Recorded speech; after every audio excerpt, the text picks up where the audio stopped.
Hello, welcome to Battleground Believers. This episode we're going through Matt Carter's testimony and hopefully get into some of his military career. So, Matt Carter, we're gonna let you do most of the speaking this time and learn about you and kind of where you came from and why you are who you are and so. Take it away, bud. Tell us a little bit about yourself. I'm happy to be in the hot seat this week. Yeah. And for everybody who's listened, all the other ones, Brad just never shuts up. Never. I'm just messing with you. All right. So for me, I was as far as I can remember, like I can remember like when I was really, really little. I know we didn't go to church and stuff like that, but probably about I think I was probably maybe 5 or 6, somewhere around there. My mom decided that she was going to take us to church because of our Aunt Shelley, who invited my mom to go to church. So I remember the one week, my mom got all 3 of us boys, because I have 2 brothers, and she put us in the car or whatever, and my dad asked her, like, where do you think you're going or whatever, and she's like, we're going to go to church. You can either come or you can stay. I don't really care. But either way, we're going to church. Mm-hmm. And I think my dad threw some clothes on. He won't coming with us too that time. And from that point on, like, it was changed. And we went to a First Baptist church of, I think it was Cairo, Michigan or something like that. So you're from Michigan? Yeah. Okay. So ever since I was like 6, God's been a part of my life at some point. So we went really heavy into church when I was little. Did you say you were or you weren't? We were. We went every Wednesday night, every Sunday night, every Sunday morning service. Like anytime the doors were open, we were there. Mm-hmm. And that's how my mom was. My mom, she volunteered and did like children's church, VBS, and stuff like that. So when I didn't mean to interrupt, but so when your aunt invited her and she went to church, so did she get saved at that? Do you think she got saved and then it was like, holy cow, I know Jesus and I want my kids to know Jesus? It was, my mom didn't get saved like before she started going to church. I think she had a feeling there was something there. I don't know her full story. I never got her full testimony before she passed away. But I have a feeling she was raised Jehovah's Witness. Oh, okay. So, I have a feeling after talking to her so much and stuff, like, she knew that there was a God. She knew, she had the basis of it. Mm-hmm. Like, she didn't 100% believe in what the Jehovah's Witnesses believed in. And that's why she separated. Once she got old enough, she separated from I don't even know if I think they call themselves a church still. But, no, Kingdom Hall. That's what it is. Yep. Yeah. So she separated or whatever. And it was shortly after we started going to that church with our aunt, though. She did accept at that age, and then I still remember her and my dad being baptized. And then it was a few years after that, I think, is when we got baptized. It might have only been like a year or whatever time. I mean, so long ago. Like, all that time kind of seems really short or whatever, or long. I'm not quite sure how you'd put it. But, so, fast forwarding or whatever, my dad's work, he wound up transferring. So we went down to Alabama. So here we are moving from Michigan to Alabama. I was probably 7-ish, I think, somewhere right around there. It's about how old I was when we moved down there. Oh, okay. And so. Did you live in Greenbow? Green what? Greenbow? Greenboro? Greenbow, Alabama? Greenboro. That's where you lived? It's called Greenboro, not Greenbow. Oh, my bad. No, I lived in Moundville, Alabama. Mountainville? Moundville. And it's funny, though, because the reason it's Moundville is because there was Indians there, and they did their burial, and their houses were all built on mounds. So and the park's still there in Moundville, Alabama. So that's how they got their name, Moundville. It was just, it's like, I don't know, 15 minutes south of Tuscaloosa. So. Okay. So and everybody knows what Tuscaloosa is. Roll Tide. It's in Alabama. Okay. So, but we moved down there, and we wound up going to another Baptist church down there, and so like, it stayed really positive, in my life, the majority of my life. Is Baptist in Michigan the same as Baptist in Alabama? It depends on what Baptist church you go to. There's different ones. Okay, it took us time to find one that was like the one in Michigan. Because we walked into some where we felt like we're just sitting there like, I hope they don't pull the snakes out. Yeah, because I think there's like a Southern Baptist, and then, there's different, But this was a Southern Baptist church we went to, but it weren't. There was no snakes. Nobody got bit. Yeah, boring. Where's your faith? I think I would have just got up and left if I seen a snake come You're 7 years old. What are you going to do? I'm out, Mom. I'll see you back at home. I'm out. Yeah. Go ahead. But I feel like I always knew of God, and but at that time, like, I was just a kid. Like, I was going to say you're 7. And I'm doing what I'm told to do. I'm told to come to church, go to Sunday school, go to junior church, or a lot of times my mom wouldn't even let us go to junior church. She'd make us sit out in the actual auditorium and listen to the pastor, which, okay, you be 5, 6, 7 years old, 8 years old even, and try to sit out there and actually listen. And if you didn't listen, then I got the good ear, which should just grab me and twist my ear really hard. Man, I was 20 years old when I started going to church, and I don't want to sit out there and listen. So, like, I think I was a preteen, I accepted God into my life, and I got baptized even as a young age, and I believed, like, once you're saved, you're always saved. Like, I knew at that time, like 7, 8 years old or whatever, I knew that there was a Jesus. He did die for my sins on the cross so that I could be forgiven for my sins and do that stuff. Now, I don't feel as though I lived like a disciple, like you should be. Like, once you ask Jesus into your life, I was one of those Christians that I have 10 commandments. These are the 10 commandments I'm not supposed to break. As long as I can do that, I'm going to go to heaven, type thing, as a kid. And that's what I was thinking. Like, all I got to do is, don't steal, don't cuss, don't take the Lord's name in vain. Don't dip or chew or run with those who do. Obey my mother and father, all those type things. Even those are, as a kid, those are hard. There's back talking, there's all kinds of stuff. I remember getting in trouble a lot. No. Yeah, no, not me. I was a good kid. I was a middle kid. That was the worst. Like, I was in the middle.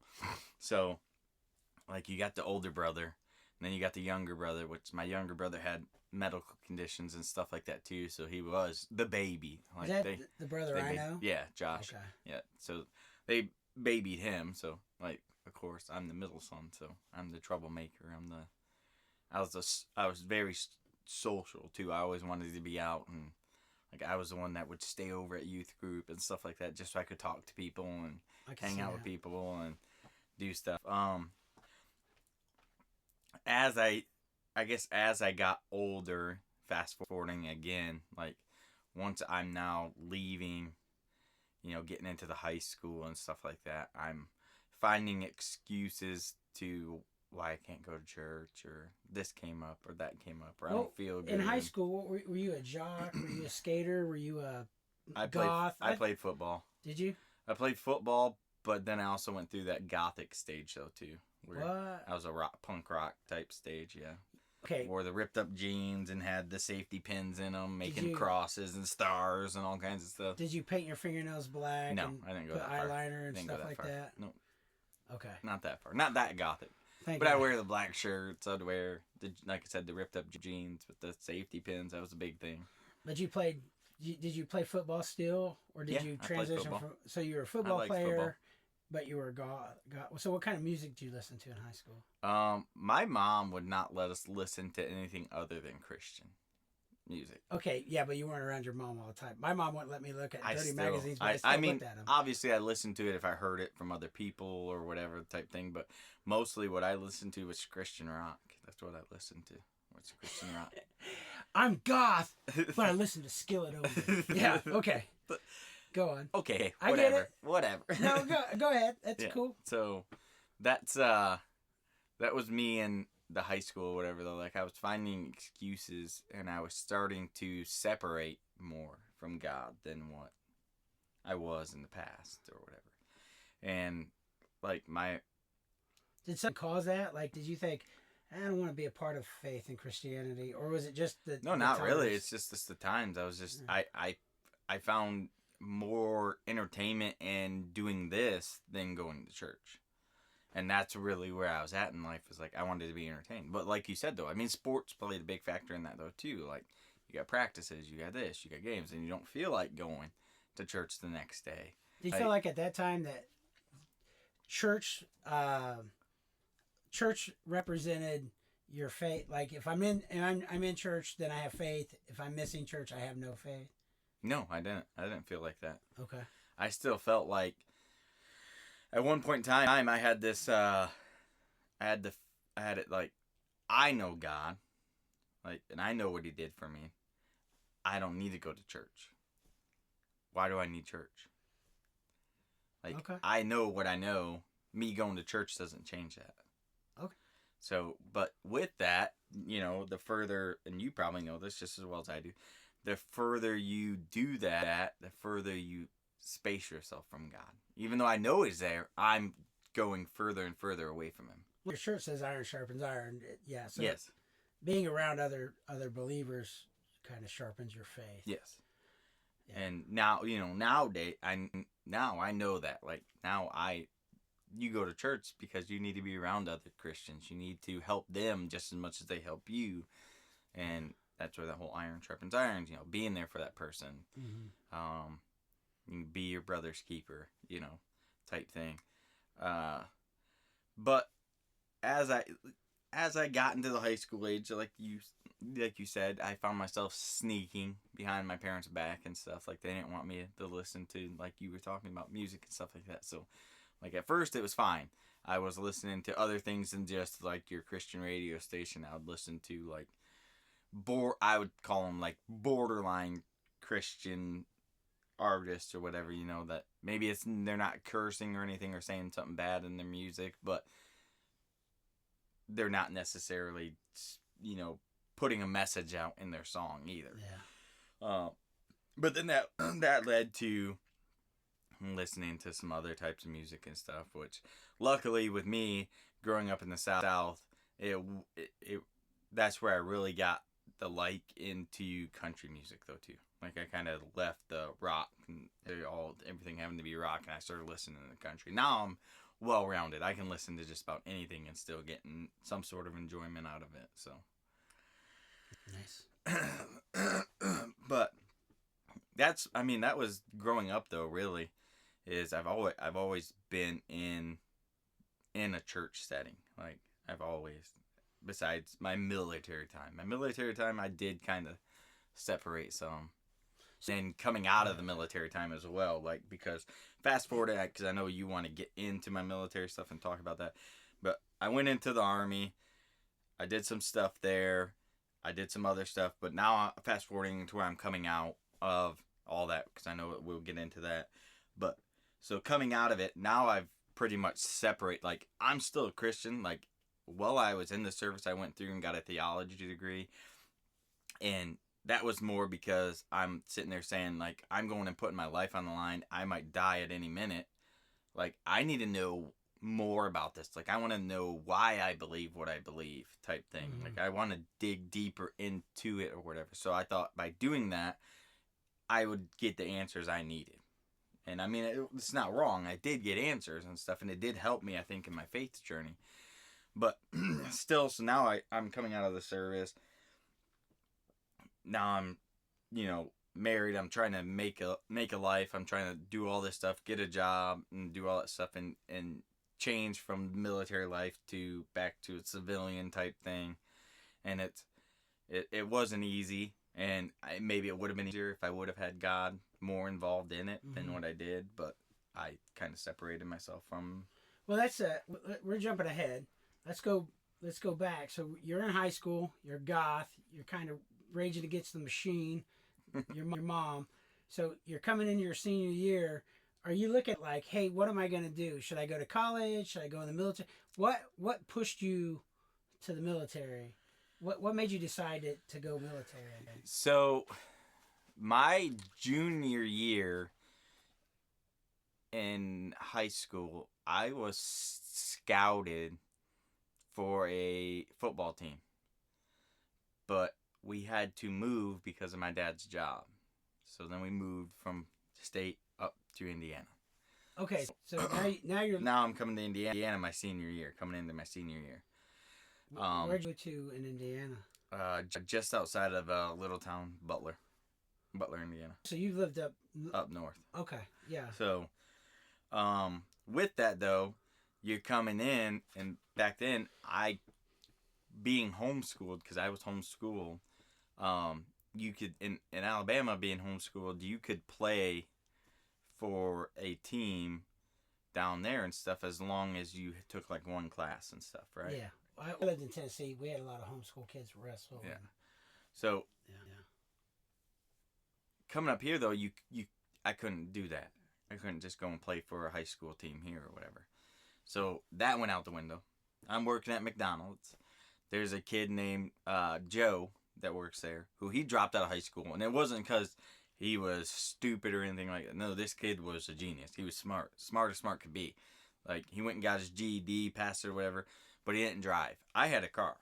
He asked me the one day after work, because we were both getting off at the same time, if I would drive him to the recruiter so that he could see. Wow. And that's where that planted into my head that maybe this is something I wanted to do. And the next thing you know, I was joining and going off to Fort Benning. So through happenstance, you just take him to the recruiter. So do you drop him, or are you like, oh, I think I'll walk in here and check this out? I went in with him because I had to give him a ride back. So I was listening to, I can't remember the two sergeants' name. I know one of them was Sergeant Kitchens, but I can't remember the other guy's name. But they were talking to him about everything, and then they gave me stuff to come back and talk to him if I wanted to, so I can go take my ASVAB and all that stuff. But so they planted the seed because I went with him. So when you drove home that night, were you like, hey, that sounds really cool? Yes, I actually was. And so, what did you tell your parents that night? Yes. What'd they say? My mom it was a no-go for her. She did not want any of us joining the service. She Kind didn't of want us to get killed. Yeah, well, nobody. Because 9/11 had already happened, so. Yeah. So, yeah, you're considerably younger than me. Yeah. So, I had gotten out of the military right before 9/11. The war in Afghanistan had already started. So she already knew there was a chance for war in other countries. That you're right, so, yeah.